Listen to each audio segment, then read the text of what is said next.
Hey everyone, thanks for watching us here, Chegando in Orlando. And as you know, when we are here, we always try to bring us many knowledge for you guys on the other side. And today we have our special guest, Daniel Vasconcelos, where we're going to talk about business opportunities. Right, Daniel? So I will let you introduce yourself and Very first good. choice. Thank you, Daniel.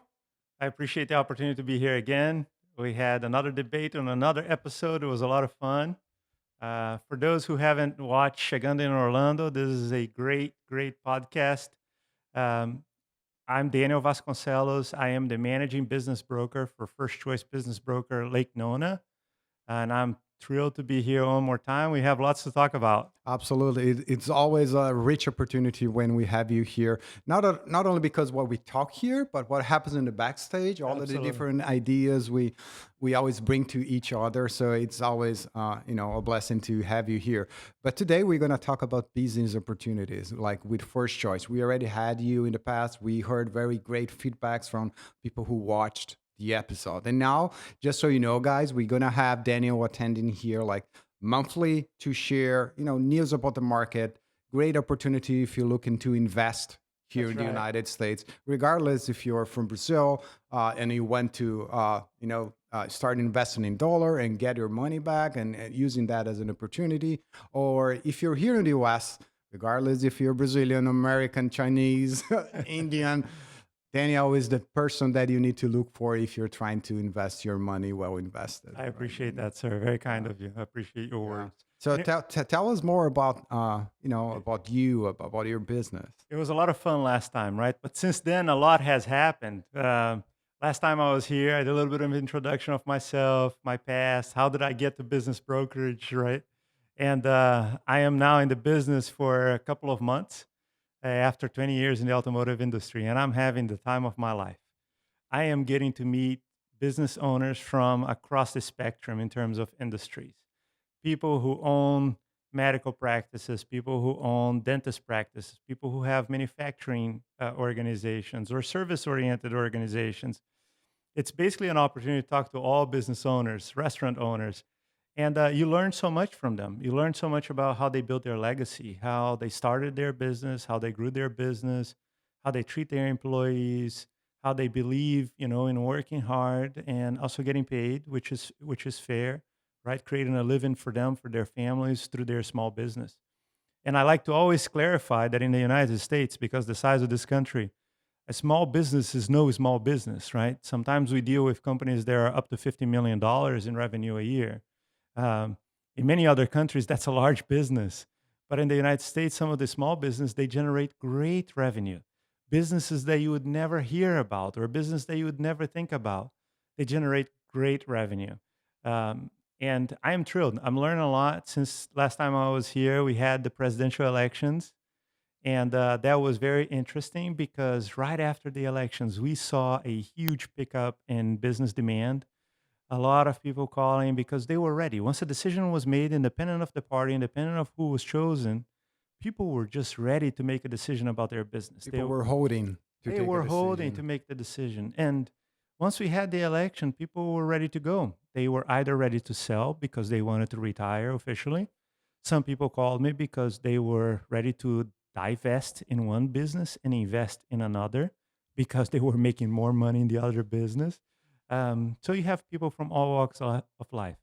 Unfortunately, from time to time, you also have people who have life events. They're sick, their family members are sick, they need to leave the country, they go somewhere else to take care of the family.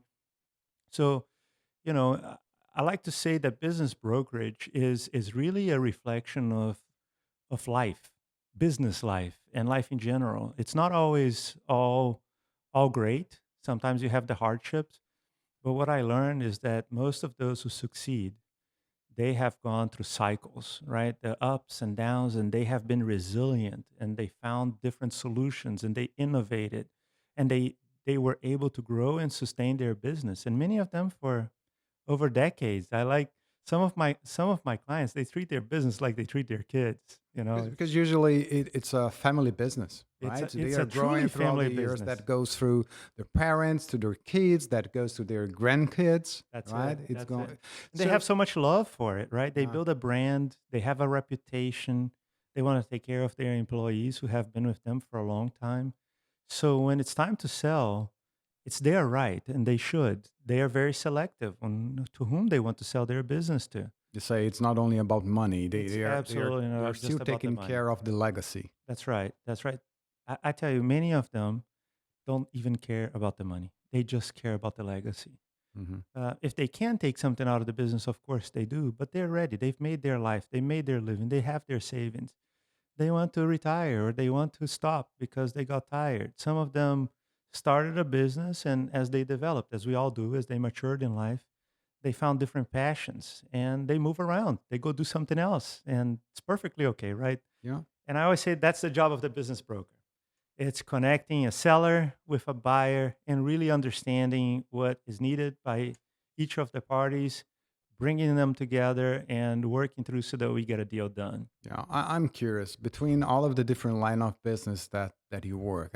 You were saying you work from cross from one side to the other. It's a restaurant or it's I don't know a medical office or so you work cross industries, I right? do. So was there any specific line of business that you said this thing doesn't look like it's gonna work and you got like surprised with the result that you got like because I know that you do all of the financial assessment We like do. yeah We do the company market price analysis. So we make sure that clients that come to us, we value their business for them, right? We look at how much their business is worth in the market. so what was the surprise like a business that got you like stunned like Look, I could give you many examples, right? We could do just an episode on that. But what surprises me the most, it's the landscaping business. Because sometimes you're going to say, okay, people are just out cutting grass, right? Seems simple, but it's not, especially when you go into commercial landscaping and you have companies that are cutting grass for large corporations, they are cutting grass for large HOA organizations. And sometimes those companies are run by what I like to call kids because they're much younger than I am. Uh, and you get to meet them and they come to you and they say, hey, I have a company, we do landscaping. You say, okay, probably a small size business. And once you start looking at their financials, you're like, oh my gosh, they're doing multi-million-dollar business cutting grass. But they're very professional. They hire people, they have the equipment, they have the contracts, right? It's not like just you and I cutting our own grass. But landscaping has really surprised me.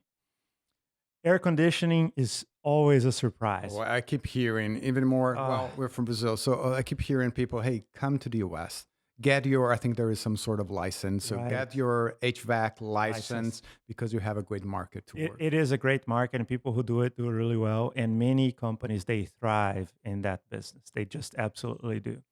And then you have, the holes in the wall that you look at and you say, okay, this business is not much, worth much. And then you walk in and they're doing Amazon sales, e-commerce, distribution, and they just have a little office. But they're doing multi-million in transactions, selling all across the country, shipping parts. You have people who do imports. They import all kinds of goods. They're doing distribution, but the front is nothing. It's very little. There's very little hard assets. So you touched a point. I mean, I have a friend of mine who wants to come to the US Mhm. and he wants to explore import and export business. So that's also part of your portfolio. I mean, do you also have companies like that sell services across borders, different countries? I do. In fact, a lot of the companies that we deal with, even though, like I said, there's quote unquote small businesses, many of them are global businesses. Some of them will have offices in the US, offices in India, offices in the US, and catering services to the Far East, Japan, Australia, India, the South American countries as well. So it really depends on the segment, depends on the customer. I try not to diverge too much here because we treat all clients confidentially, but we do find a pretty good spread. And the more you talk to clients, the more you get surprised because sometimes they're importing goods from countries you wouldn't expect, right? And they bring it in, they do it legally, they try the containers, everything is approved, and they sell it and they grow their companies because there's a need, there's a want for the products that they sell. And they do it well, they do it right, and they create a large customer base, and that customer base stays loyal to them and they thrive. And it's brilliant to see it. I love to hear the stories that I get from my clients of how they started, what got them to their business, how do they grow the business, what do they see as important for their clients, and obviously the most important question in my case, why do you want to sell it, right? And we learn all kinds of stories from our clients. And I say, that I spent 20 years in the corporate world. You've been in the corporate world, and it was a great school. I don't take that for granted. I loved what I did for the 20 years that I did it. But now I'm just getting to see the other side of the economy, the day-to-day small business owner who really provides the service and the backbone that makes this country work, right? And many of them, just like myself, they have the American dream.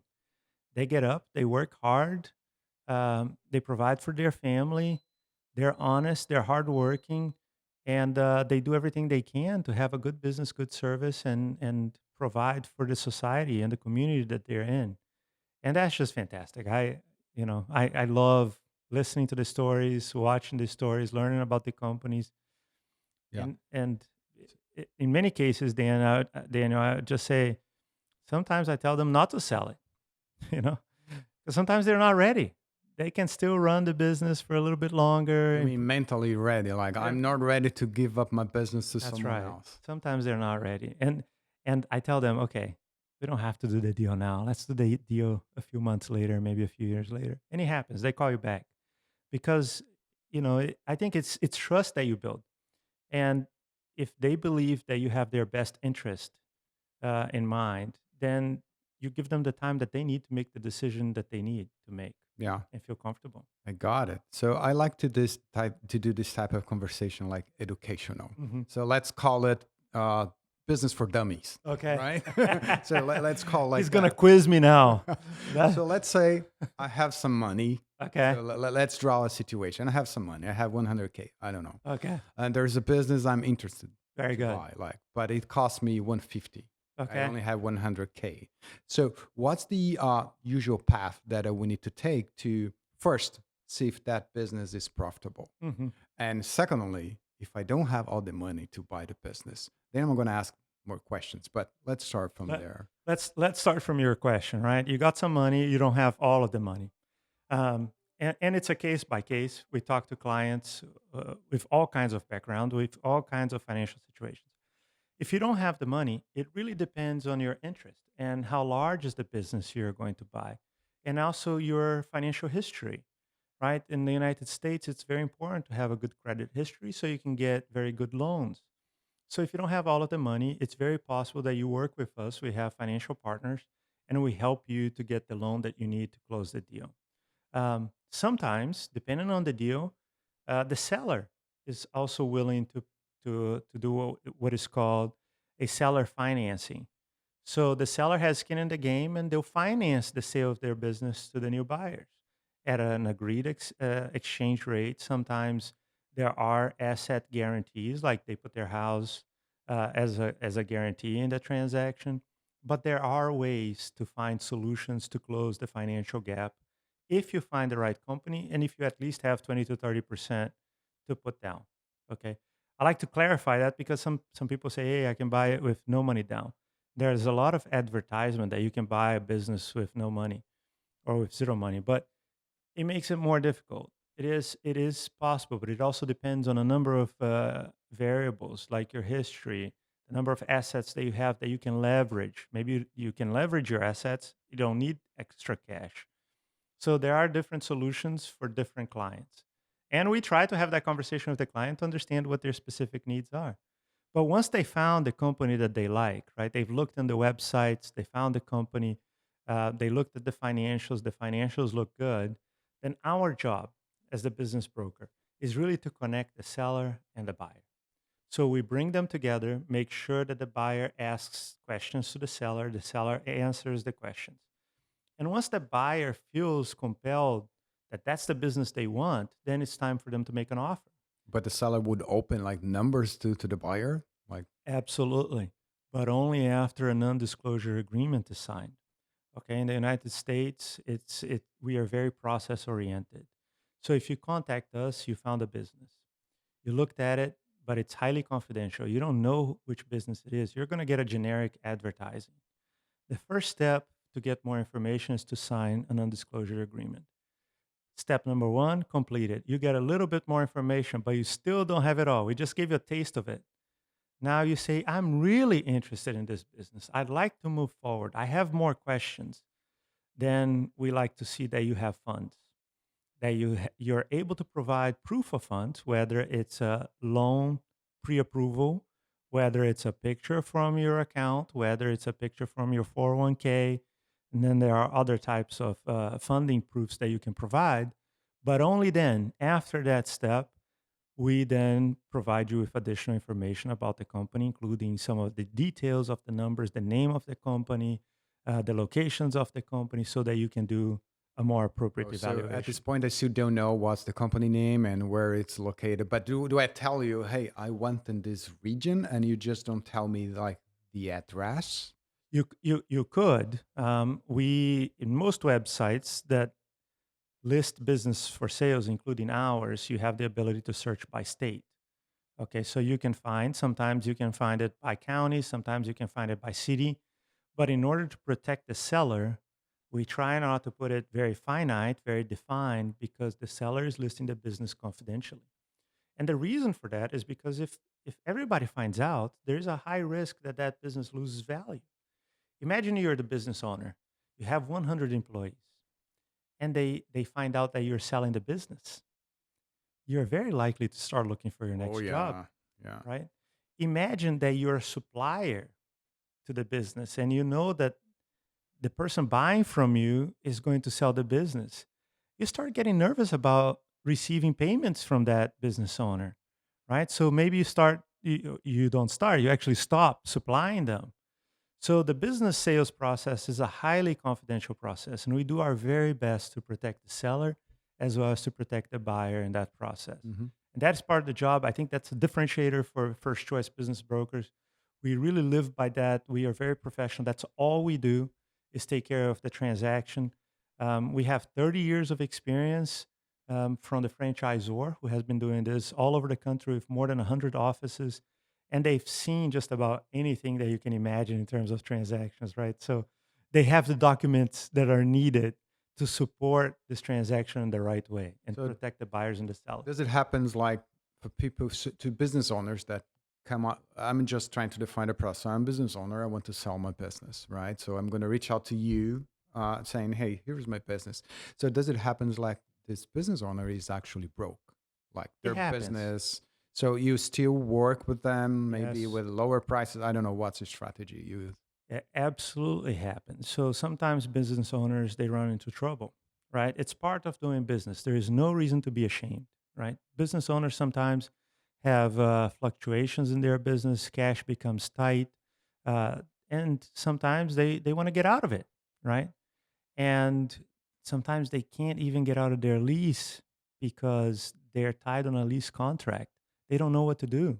They can't shut down their doors because they still own the lease, right? So sometimes they look for us and we are there to help wherever we can. Some businesses, if they have no profitability, then it's very difficult to sell unless they have assets. Okay. If they have assets, you can do an asset sale. You can sell the business for the value of the furniture that they have in there, the equipment that they have there, uh, and you can get some money out of it.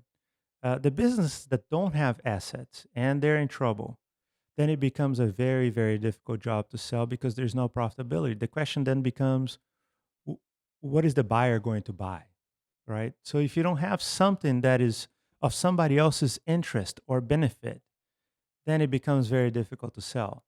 Yeah. And I think that is with just like any product, right? You make a product and it only sells if it meets somebody else's needs or wants.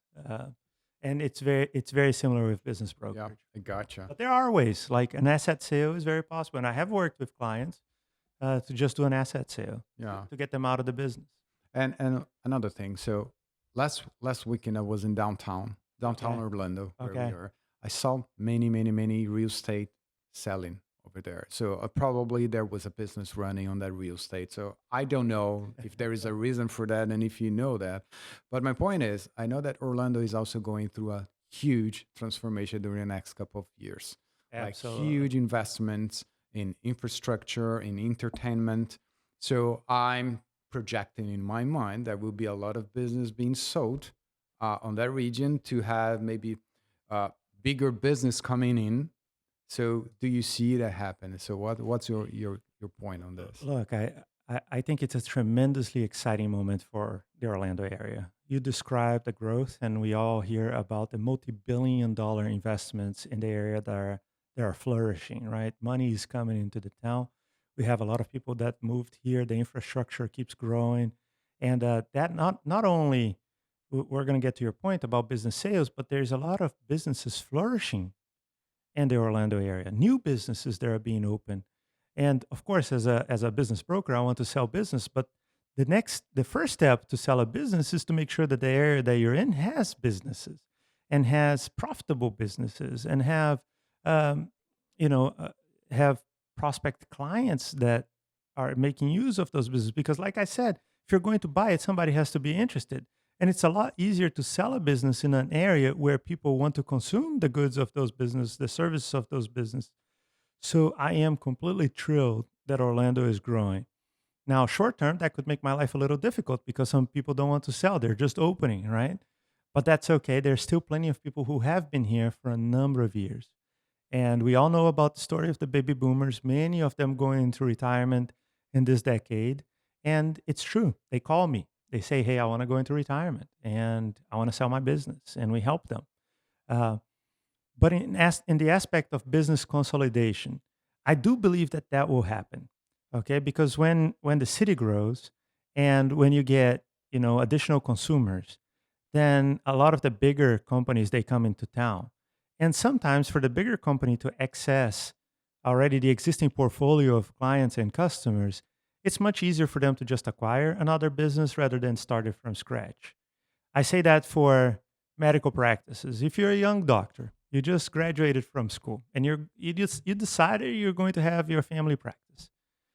What do you think is easier for you to buy a well-established running practice that already has 3,000, 5,000, 10,000 patients in your books, or start it from zero and build up a name for yourself? I think the answer is rather obvious, right? So a lot of people have learned that buying a business can be tremendously advantageous versus starting from scratch. And a lot of people look to acquire business either to expand their existing business portfolio, to complement their existing business portfolio, and sometimes to try out something that they always dreamed about trying out and they haven't done it before. And Yeah. it's a great way to do it, minimizing the risk of having to start it all, right? And having to acquire clients, having to establish a brand, having to do marketing spending.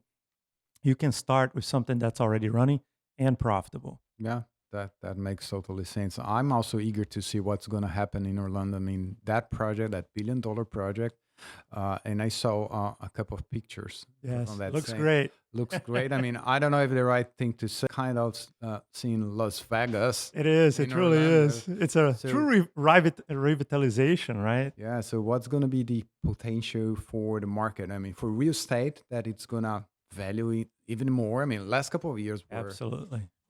were extremely we had extremely extreme changes in the real estate prices, right? So but now Orlando is growing. I know they are also building a high tech sort of Hubs, hubs right? over Which there, is great.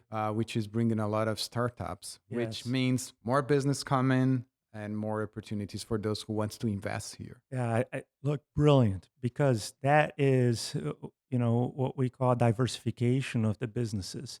Orlando, by nature, has been a tourist town, right? So, for a number of years, the businesses that were purchased and sold were business concentrated on service, mostly related to the tourist industry.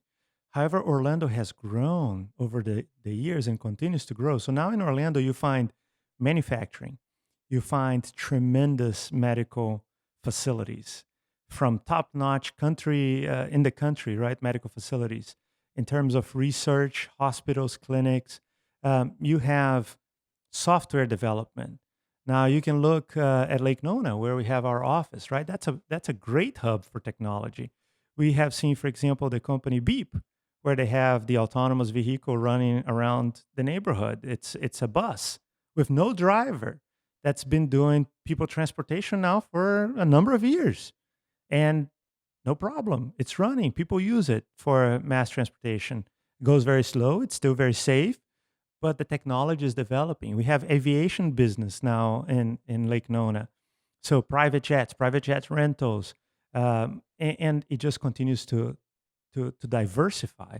And I think that in my case, being a business broker, there is nothing better than a healthy economy that's diversified, because when one specific segment has a slowdown, then the other segment will make it up for it. And we are able to work with our clients throughout those periods.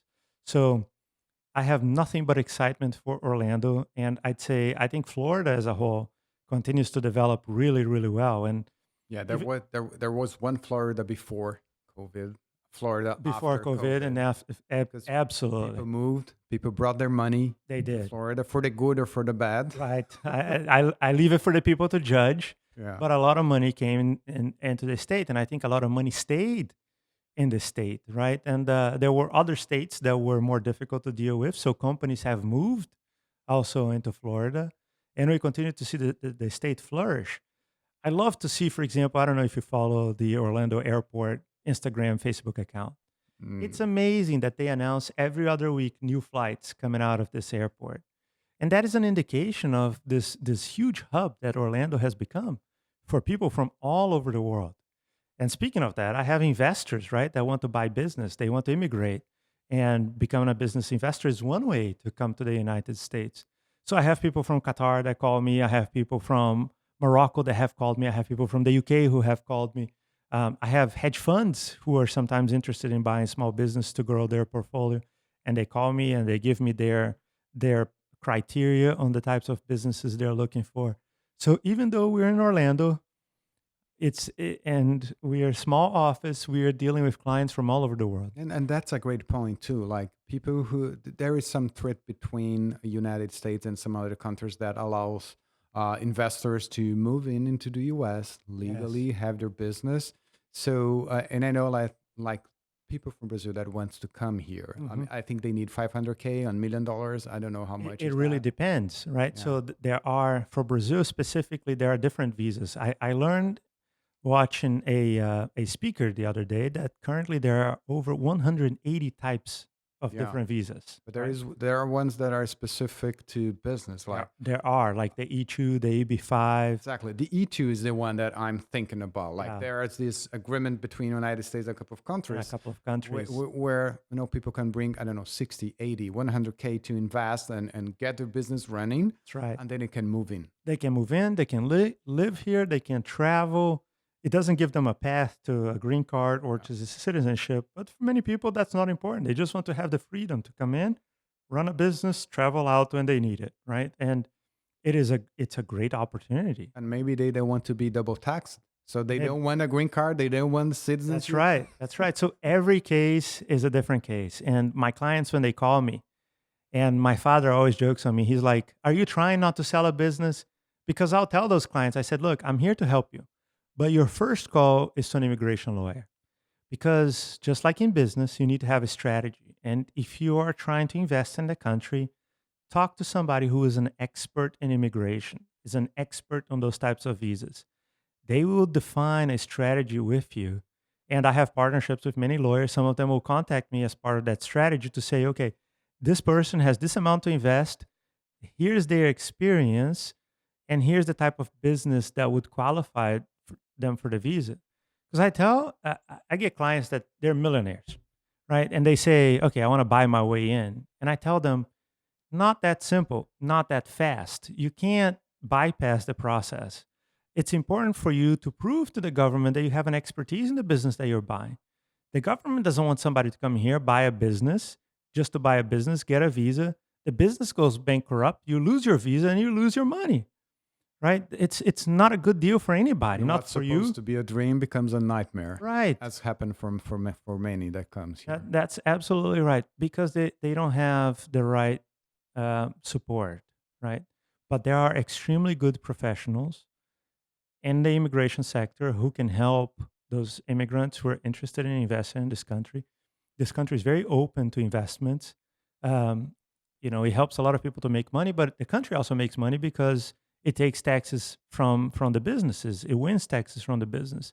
And I'm sure that the country would rather have the talent and the money come in here rather than to go to competitor countries, right? So we work with a lot of those investors. And once they have their strategy designed with their immigration lawyer, we sit down together and we start looking for the business that they want to buy. We look at the portfolio that we have. If we don't have a business that meets their needs, we'll look at other brokerages within First Choice. If there's nothing in there, which I doubt it because of 110 offices across the country, we are likely to have it.